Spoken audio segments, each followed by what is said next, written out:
நாம் தினமும் 18,000 பண்ணையாளர்களிடமிருந்து 1,70,000 லிட்டர் பாலை கொள்வனவு செய்து வருகின்றோம். இலங்கையில் பால் உற்பத்தியை அதிகரிக்க செய்யும் அர்ப்பணிப்புடன் எமது உயர்ந்த தர நடைமுறைகளுக்கு அமைவாக உள்நாட்டு பண்ணையாளர்கள் பாலை உற்பத்தி செய்வதற்கு நாம் உதவுகின்றோம். நெஸ்லே இலங்கை பாற்பண்ணையாளர்களின் வாழ்விற்கு வலுவூட்டுகின்றோம்.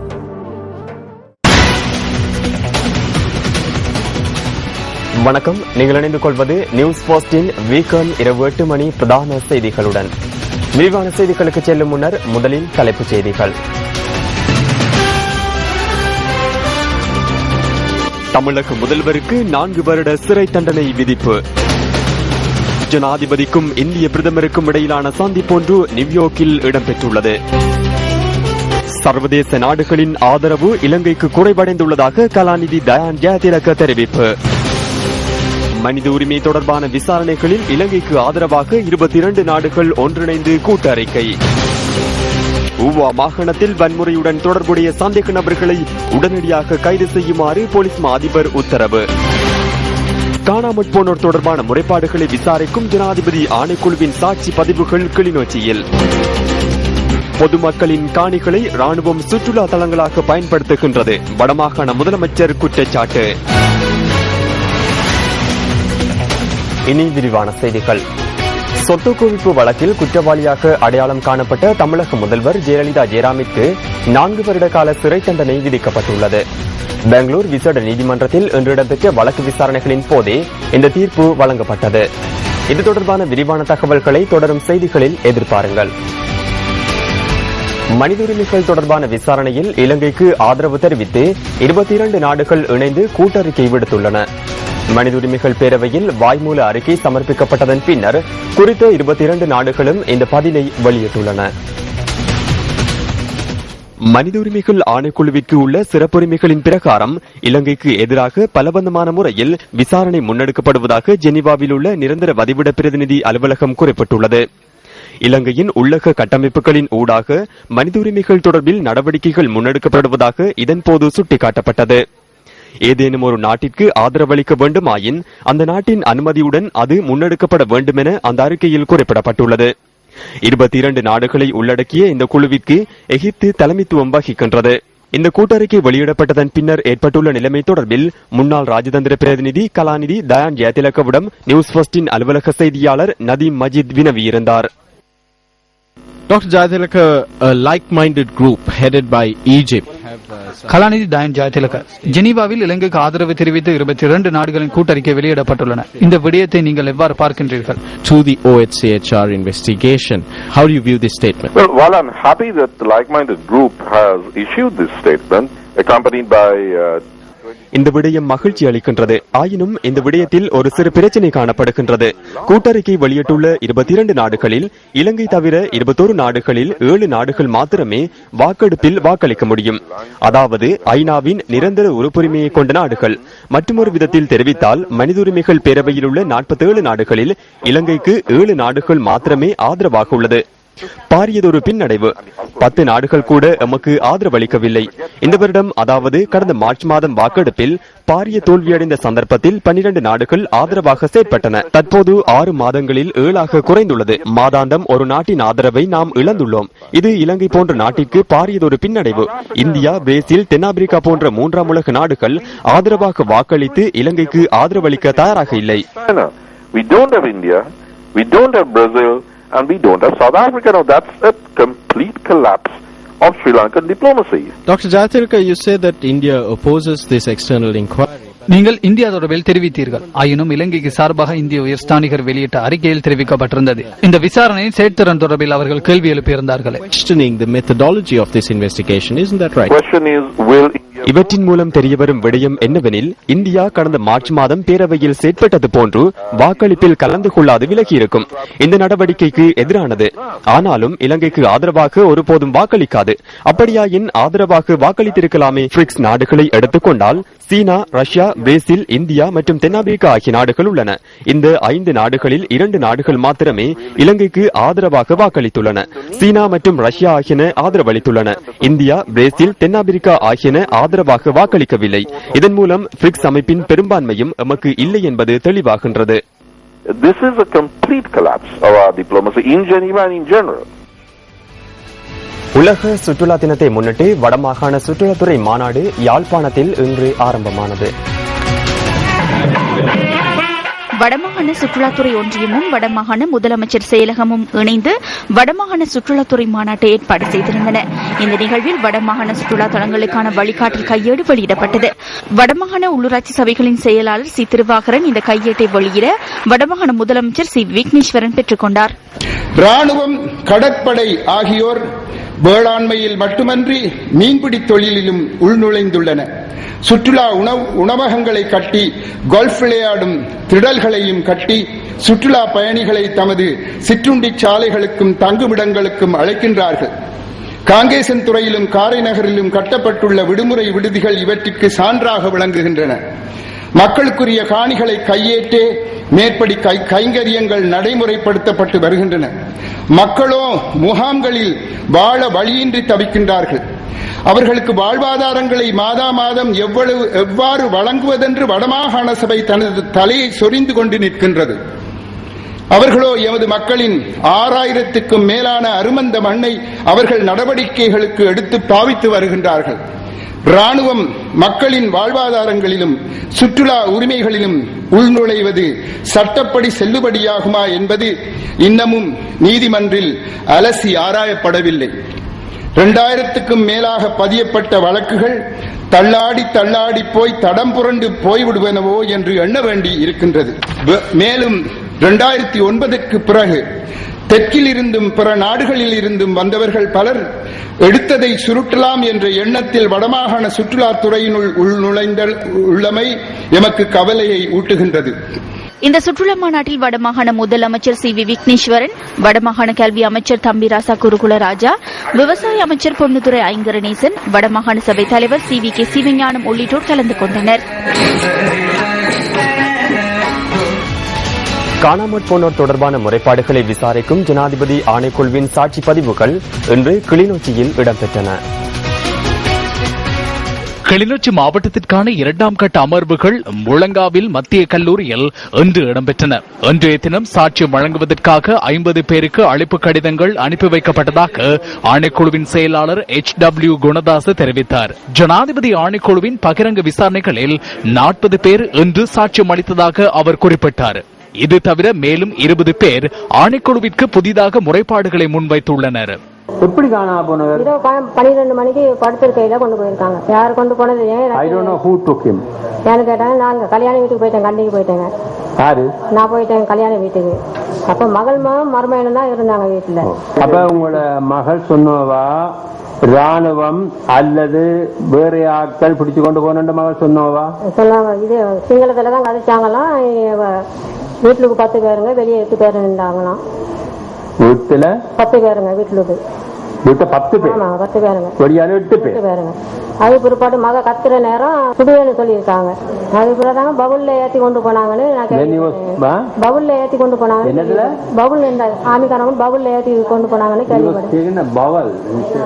தெரியாத ஆமிக்காரங்க கொண்டு போனாங்க. ஆமி வெஹிக்கிள்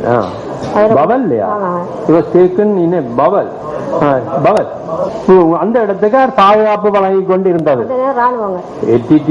உங்களோட மருமகனுக்கு ஏதாவது தொடர்புகள் உறவுகள் கொண்டு இருந்ததா? ஒன்றும் இல்லை, நத்திங். அப்ப உங்களோட மருமகனை பற்றி அதுக்கு பிறகு எந்த விதமான தகவலும் உங்களுக்கு கிடைக்க இல்லையா? No information. காணா போன மற்றத மகன், அது மகன் மை சன். எத்தனை வயசு மகானா போய்க்க? 13 வயது. பள்ளிக்கூடம் போய்க்கணும். எங்க போய்க்கணும்? அவர் தலைமுடி வெட்ட 3 பேரு போன இடத்துல இவரை கடத்திட்டு போனாங்க. எப்படி அவர் காணாம போனார்? கடல்ல வந்து வந்தது. கடல்ல வந்து வந்தது. 70 இருக்கு, இது இருக்குங்க. கடல் இருக்கு. கடல் இருக்கு. அந்த கடல்ல போட்டுல வந்து வந்தது. என்ன நடந்ததாமா? எங்களுக்கு என்ன நடந்ததுல சத்தம் கேட்டது, வெடி சத்தம் கேட்டது. கடற்படை சுத்தி உழைத்து அது அப்படிச்சு அந்த போட் கடற்படை முகாம்ல இருந்தது. இருந்து மீட்டெடுத்தவங்க அதுல 3 பொடி பொம்பளை பொடியும் அடைஞ்சது. உங்களுக்கு இந்த உங்களோட மகன் காணாம போனது எப்படி தகவல் கிடைச்சது? ஊரில இருந்து போட்டு கொண்டு நச்சாக்கள் தேடி போனவங்க கடையில எல்லாம் தேடி காரணர் முகாமில அந்த சாந்தா போட்டு வச்சிருக்கன்னு சொல்லியும் 3 பொடி கடலுக்குள்ள இறங்கி அதை எடுத்து அடக்கம் செய்துட்டு 3 பொம்பளை வந்த பொடி அடக்கம் செய்துட்டு பற்றியே தகவல் ஒன்று வந்து அவங்க உங்களோட மகன் உடல் கிடைக்குதா? இல்லை இல்லை. காணாமற் போனோர் தொடர்பான முறைப்பாடுகளை விசாரிக்கும் ஜனாதிபதி ஆணைக்குழு எதிர்வரும் 30ஆம் தேதி வரை கிளிநொச்சி மாவட்டத்திற்கான அமர்வுகளை நடத்த உள்ளது. யாழ்ப்பாணம், முல்லைத்தீவு, மன்னார், மட்டக்களப்பு, கிளிநொச்சி உள்ளிட்ட பல பகுதிகளில் ஆணைக்குழுவின் சாட்சி விசாரணைகள் மற்றும் சாட்சி பதிவுகள் ஏற்கனவே நடைபெற்றமை குறிப்பிடத்தக்கது. காணாமற் போனோர் தொடர்பான விசாரணைகளை மேற்கொள்ளும் ஜனாதிபதி ஆணைக்குழுவிற்கு இதுவரை 20,000க்கும் அதிகமான முறைப்பாடுகள் பதிவாகியுள்ளதாக அரசாங்க தகவல் திணைக்களம் சுட்டிக்காட்டியுள்ளது. சொத்து குவிப்பு வழக்கில் குற்றவாளியாக அடையாளம் காணப்பட்ட தமிழக முதல்வர் ஜெயலலிதா ஜெயராமிற்கு 4 வருட கால சிறை தண்டனை விதிக்கப்பட்டுள்ளது. பெங்களூர் விசேட நீதிமன்றத்தில் இன்று இடம்பெற்ற வழக்கு விசாரணைகளின் போதே இந்த தீர்ப்பு வழங்கப்பட்டது. ஜெயலலிதா ஜெயராமிற்கு 100 கோடி இந்திய ரூபாய் தண்டப்பணம் விதிக்கப்பட்டுள்ளதாக இந்திய ஊடகங்கள் செய்தி வெளியிட்டுள்ளன. குற்றச்சாட்டு தொடர்பான வழக்கொன்றில் அரசியல்வாதியொருவர் 2 அல்லது 2க்கும் மேற்பட்ட ஆண்டுகள் குற்றவாளியாக அடையாளம் காணப்பட்டு சிறை தண்டனை விதிக்கப்படும் பட்சத்தில் அவர் பதவி வகிப்பதற்கு தகுதியற்றவர் என இந்திய உயர்நீதிமன்றம் கடந்த சில வருடங்களுக்கு முன்னர் உத்தரவு பிறப்பித்திருந்தது.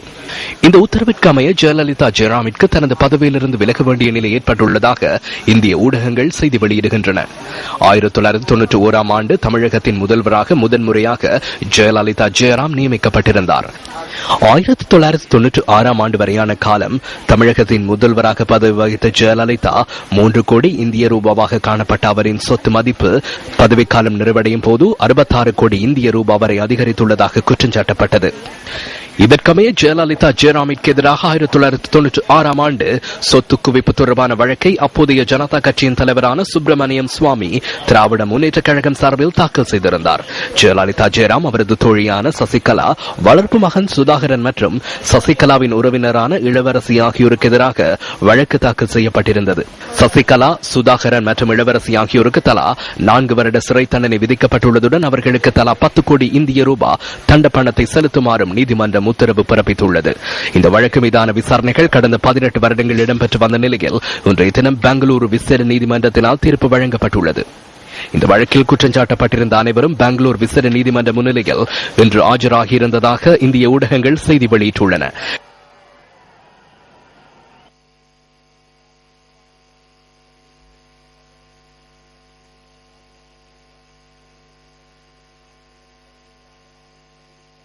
இந்த வழக்கு விசாரணைகளை அடுத்து பெங்களூரு நகரின் பாதுகாப்பு நடவடிக்கைகள் பலப்படுத்தப்பட்டிருந்ததாக தெரிவிக்கப்படுகிறது. அண்ணா திராவிட முன்னேற்ற கழகத்தின் உயர் அதிகாரிகள் மாத்திரமன்றி ஆதரவாளர்களும் இன்று பெங்களூரு பகுதிக்கு வருகை தந்திருந்தனர். இதேவேளை ஜெயலலிதா ஜெயராமிற்கு எதிராக தீர்ப்பு வழங்கப்பட்டதன் பின்னர் தமிழகத்தின் பல்வேறு பகுதிகளிலும் அமைதியின்மை நிலவி வருவதாக அங்கிருந்து கிடைக்கும் தகவல்கள் தெரிவிக்கின்றன. கடையடைப்பு போராட்டங்கள், மோதல்கள் என பல்வேறு வகையிலும் தமிழகத்தில் அமைதியின்மை நிலவி வருவதாக இந்திய தகவல்கள் குறிப்பிடுகின்றன. இதேவேளை இந்த தீர்ப்புக்கு எதிராக மேன்முறையீடு செய்ய முடியும் என தமிழகத்தின் பிரபல வழக்கறிஞரான அண்ணாதுரை சரவணன் நியூஸ் ஃபர்ஸ்டுக்கு தெரிவித்தார்.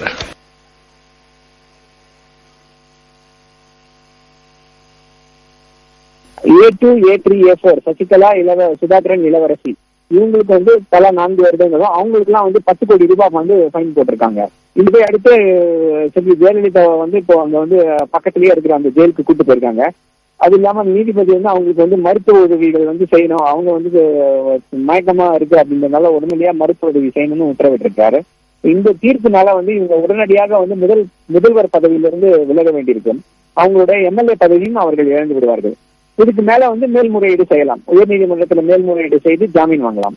ஜாமீன் வாங்கி ஜெயிலிருந்து வெளியே வரலாம். முதலமைச்சர் பதவி வந்து இந்த வழக்கிலிருந்து குற்றவாளி அல்ல என்று வந்து மேல் நீதிமன்றம் வந்து முடிவு செய்தால்தான் இந்த வழக்கிலிருந்து மீண்டும் வர முடியும், மீண்டும் முதல்வர் பதவியை வந்து அடைய முடியும். 6 வருடங்கள் கழிச்சுதான் இவங்களால வந்து இந்த தேர்தலில் போட்டியிட முடியும். இப்போ இந்த இது அதாவது இப்போ வந்து 4 வருடங்கள் வந்து கொடுத்துருக்காங்க. இப்போ இந்த 4 வருடங்கள் சிறை தண்டனை முடிச்சுட்டு இப்போ இவங்க வெளியில வந்தாங்க அப்படின்னா அதுல இருந்து கடைசியா வந்த தேதியில இருந்து 6 வருடங்கள் ஆக மொத்தம் 10 வருடங்கள் கணக்குல வரும்.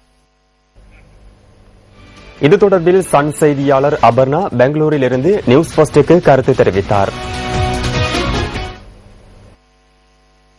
18 ஆண்டுகளாக நடைபெற்று வந்த ஜெயலலிதா மீதான சொத்து குவிப்பு வழக்கு இன்று முடிவுக்கு வந்துள்ளது. முதலமைச்சராக இந்த ஜெயலலிதாவுக்கு 4 ஆண்டு சிறை தண்டனைகள் விதித்து பெங்களூர் சிறப்பு நீதிமன்றம் உத்தரவிட்டது. அது மட்டுமில்லாமல் மேலும் குற்றவாளிகளான சுதாகரன், இளவரசி மற்றும் சசிகலா ஆகியோருக்கும் தலா 4 ஆண்டுகள் தண்டனை கொடுக்கப்பட்டுள்ளது. ஜெயலலிதாவுக்கு மட்டும் 100 கோடி ரூபாய் அபராதம் விதித்து நீதிபதி மைக்கேல் டி குன்ஹா உத்தரவிட்டுள்ளார். அது மட்டும் இல்லாமல் மீதி 3 பேருக்கு தலா 10 கோடி ரூபாய் அபராதம் விதிக்கப்பட்டது. 10:42 மணி நேரத்துக்கு குற்றவாளிகளான ஜெயலலிதா, சுதாகரன் ஆகியோர் நீதிமன்றத்தில் ஆஜராயினர். தீர்ப்பு வெளியான பின்பு அவர்களுக்கு எப்போதும் மருத்துவ சிகிச்சை தரப்பட்டது. மருத்துவ சிகிச்சை முடிந்த பின்பு அவர் சிறையில் அடைக்கப்பட்டுள்ளனர். இதனால் முதன்மையான ஜெகத் பதவியில் இழந்துள்ளார். சக்தி டிவி செய்திகளுக்காக பெங்களூரிலிருந்து அபர்ணா. இலங்கை தமிழரசு கட்சியின் புதிய தலைவர் மற்றும் செயற்குழுவினருக்கு மட்டக்களப்பில் இன்று வரவேற்பு அளிக்கப்பட்டது. கட்சியின் புதிய தலைவர் மாவை சேனாதிராஜா, தமிழ் தேசிய கூட்டமைப்பின் பாராளுமன்ற குழு தலைவர் இரா சம்பந்தன் உள்ளிட்ட புதிய செயற்குழுவினருக்கு தமிழரசு கட்சியின் மட்டக்களப்பு மாவட்ட பிரதிநிதிகளால் வரவேற்பு அளிக்கப்பட்டது.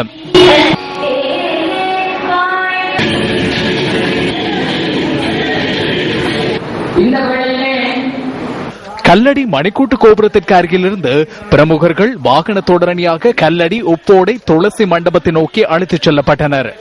பின்னர் கல்லடி, உப்போடை, துளசி மண்டபத்தில் இடம்பெற்ற நிகழ்வில் கூட்டமைப்பின் உறுப்பினர்கள் உரையாற்றினர்.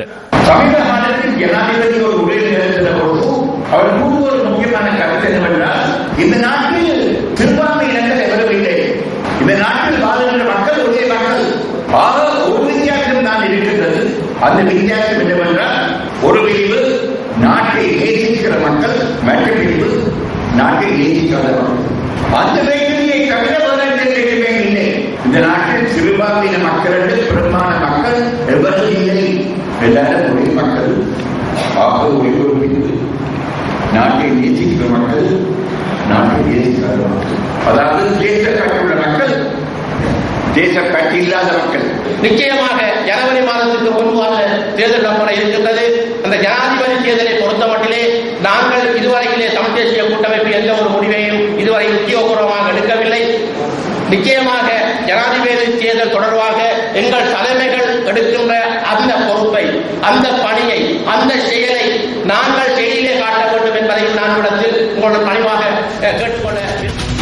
நுவரெலியா ஒலிபன் தோட்டத்தில் உள்ள மக்களின் பிரச்சினைகள் குறித்து ஆராய்வதற்காக பிரஜைகள் முன்னணியின் செயலாளர் நாயகமும் பாராளுமன்ற உறுப்பினருமான ஜே ஸ்ரீரங்கா உள்ளிட்ட வெளிநாட்டு பிரதிநிதிகள் குழு அங்கு விஜயம் மேற்கொண்டிருந்தது.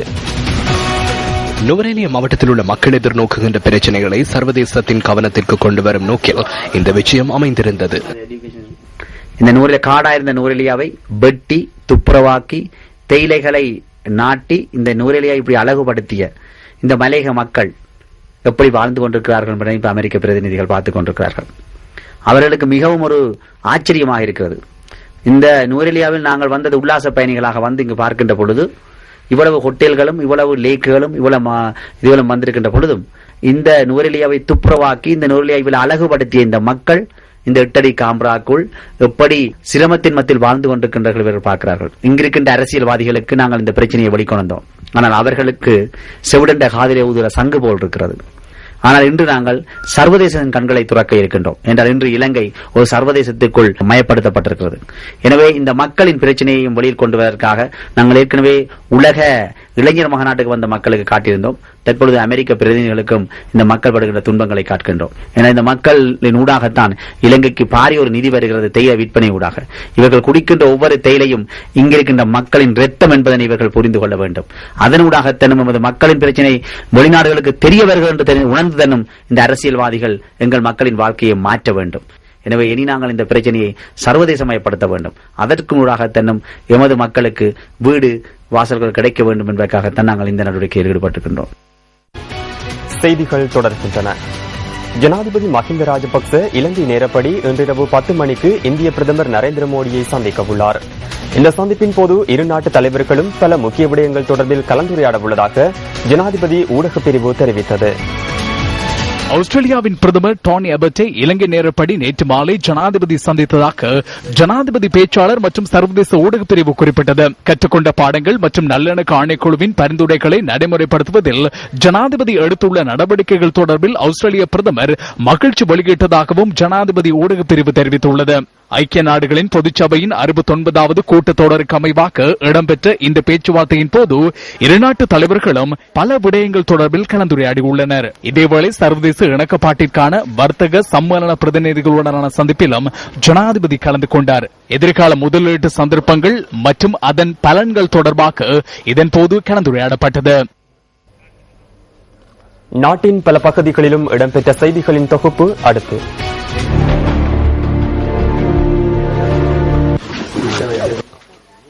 முல்லைத்தீவு கச்சிலைமடு பகுதியில் ஏர்போட்டும் விழா இன்று காலை 9 மணிக்கு இடம்பெற்றது. முல்லைத்தீவு கூட்டுப்படை தலைமையகத்தின் ஏற்பாட்டில் இந்த நிகழ்வு இடம்பெற்றது. முல்லைத்தீவு கூட்டுப்படைகளின் தளபதி இந்த நிகழ்வில் சிறப்பு விருந்தினராக கலந்து சிறப்பித்தார். இந்நிகழ்வில் அரசு அதிகாரிகளும் பிரதேச விவசாயிகள் அமைப்பின் பிரதிநிதிகள் என பலரும் கலந்து கொண்டனர். யாழ்ப்பாணம் சத்திர சந்தையில் இடம்பெற்ற வாகன விபத்தில் ஒருவர் உயிரிழந்துள்ளார். மோட்டார் சைக்கிளில் பயணித்த நபர் டிப்பர் வண்டியில் சிக்கொண்டு உயிரிழந்துள்ளார். உடும்புராய் பகுதியைச் சேர்ந்த நபரே இந்த விபத்தில் உயிரிழந்துள்ளதாக எமது பிராந்திய செய்தியாளர் தெரிவித்தார். சம்பவம் தொடர்பில் யாழ்ப்பாணம் போலீசார் விசாரணைகளை மேற்கொண்டு வருகின்றனர். வவுனியா மாவட்ட பாடசாலை மாணவர்களுக்கான விவாத பயிலரங்கு இன்று இடம்பெற்றது. இந்நிகழ்வு தமிழ் மாமன்றத்தின் ஏற்பாட்டில் நடைபெற்றது. பாடசாலை மாணவர்களின் மத்தியில் இயல் துறையை மேம்படுத்தும் நோக்கில் விவாத பயிலரங்கு நிகழ்வு நடத்தப்படுகின்றது. கடந்த வருடம் இடம்பெற்ற வன்னியன் வாதச்சம்பர் நிகழ்வில் பங்கு பற்றிய மாணவர்களுக்கான சான்றிதழ்களும் இதன்போது வழங்கி வைக்கப்பட்டன. மட்டக்களப்பு சித்தாண்டி பிரதேசத்தில் சிறுவர் கூத்தரங்கம் ஒன்று நேற்றிரவு இடம்பெற்றது. கிழக்கு பல்கலைக்கழகத்தின் நுண்கலை பீடம் மற்றும் பிரதேசத்தில் உள்ள பாரம்பரிய கலை ஆர்வலர்கள் ஒன்றிணைந்து இந்த நிகழ்வை ஏற்பாடு செய்திருந்தனர். மலைப்பழம் எனும் கருப்பொருளில் இந்த சிறுவர் வடமோடி கூத்து அமைந்திருந்தது.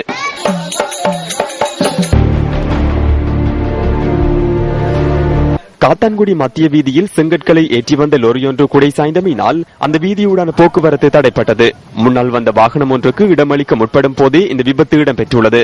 சம்பவம் தொடர்பில் காத்தான்குடி போலீசார் மேலதிக விசாரணைகளை மேற்கொண்டு வருகின்றனர்.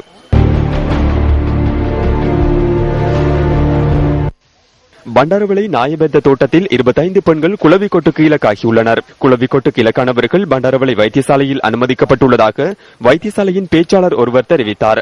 நாயபெத்த தோட்ட தொழிலாளர்கள் சிலரே இன்று முற்பகல் குளவிக்கொட்டுக்கு இலக்காகியுள்ளனர்.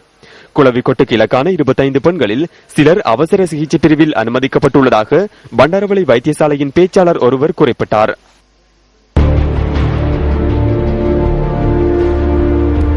ஹட்டன் போலீஸ் அத்தியட்சகர் காரியாலயத்தின் கீழ் இயங்கும் நோட்டன் பிரிட்ஜ் போலீஸ் நிலையத்தில் புதிதாக அமைக்கப்பட்ட கட்டட தொகுதி இன்று திறந்து வைக்கப்பட்டது. நோட்டன் பிரிட்ஜ் போலீஸ் நிலைய பொறுப்பதிகாரி தலைமையில் இந்நிகழ்வு இடம்பெற்றது. இந்த கட்டடத்தில் சிறுவர் மற்றும் மகளிர் பிரிவு உட்பட பல பிரிவுகள் ஸ்தாபிக்கப்பட்டுள்ளன. முப்படையினரின் யுத்த பயிற்சிகளின் இறுதி அங்கத்தின் மற்றொரு கட்டத்தை இன்றைய தினமும் ஒளிபரப்பு செய்த நாம் தயார். பணைய கைதியாக சிறைப்பிடிக்கப்பட்ட ஒருவரை காப்பாற்றும் விதம் குறித்து இன்று நாம் அவதானம் செலுத்துகின்றோம்.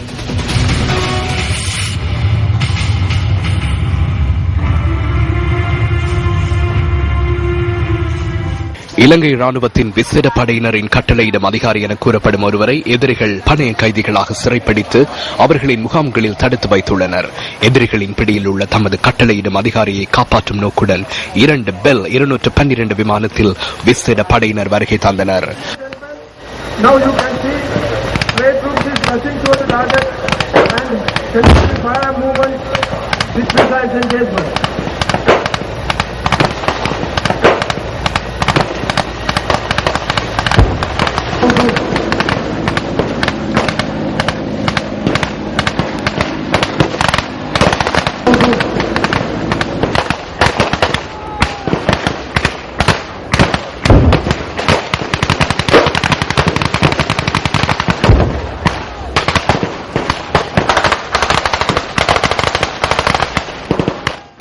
எதிரிகளின் முகாமிற்குள் விசேட படையினர் பிரவேசிக்கும் வேளையில் அவர்களின் பாதுகாப்பை உறுதி செய்யும் வகையில் கடற்பரப்பில் கடற்படையினர் பாதுகாப்புகளை வழங்கியிருந்தனர்.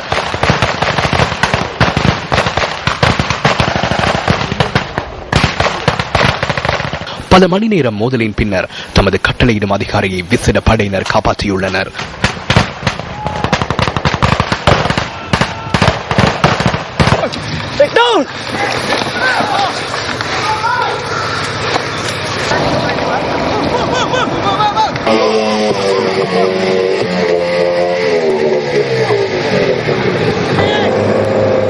இந்த யுத்த முன்னகர்வு நடவடிக்கைகளுக்காக விமானப்படையினரின் ஒத்துழைப்புகளும் வழங்கப்பட்டன.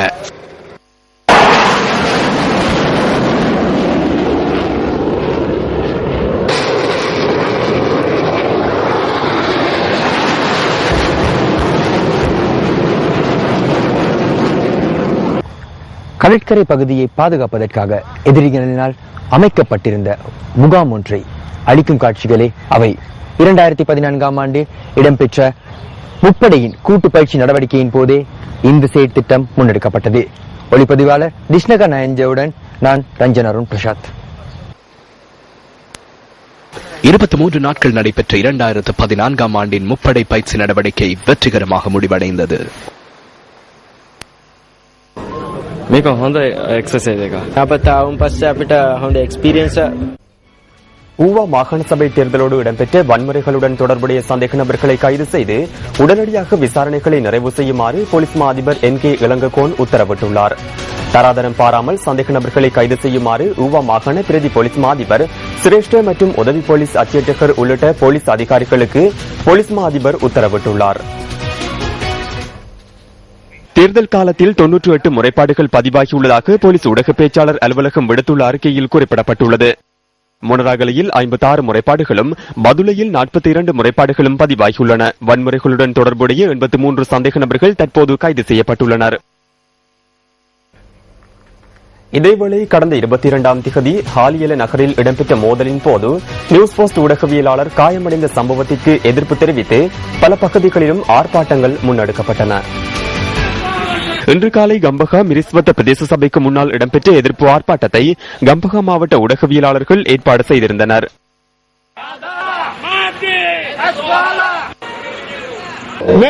கீழ்த்தரமான இந்த செயற்பாட்டை வன்மையாக கண்டிக்கின்றோம். அவர்களை உயர்த்துவதும் தாழ்த்துவதும் நாம் தான். எங்களின் பின்னால் வர வேண்டாம் என்று அதிகாரிகளிடம் கேட்டுக் கொள்கின்றோம். இதேவேளை எம்பிலிப்பிட்டிய வலவ மத்தியாவத்த ஊடகவியலாளர்கள் சங்கம் எதிர்ப்பு ஆர்ப்பாட்டம் ஒன்றை ஏற்பாடு செய்திருந்தது.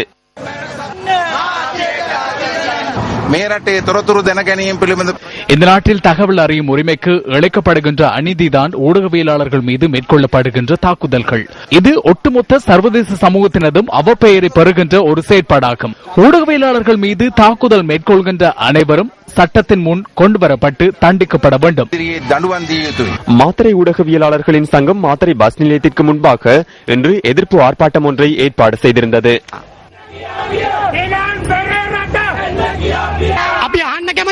இந்த நாட்டில் ஊடக சுதந்திரமும் ஜனநாயகமும் இருக்கிறதா என நாம் கேட்கின்றோம். பெரிய வெங்காயத்திற்கு சாதாரண விலை ஒன்று கிடைப்பதில்லை என்று தம்புள்ளை பொருளாதார மத்திய நிலையத்திற்கு வருகின்ற விவசாயிகள் தெரிவிக்கின்றனர். இது தொடர்பான விரிவான தகவல்களை 10:45 பிரதான செய்தியில் எதிர்பாருங்கள். இத்துடன் நியூஸ் போஸ்டின் இரவு 8 மணி பிரதான செய்தி நிறைவு பெறுகின்றது. மீண்டும் சந்திக்கலாம் நியூஸ் போஸ்டின் 10:45 பிரதான செய்தியுடன். வணக்கம்.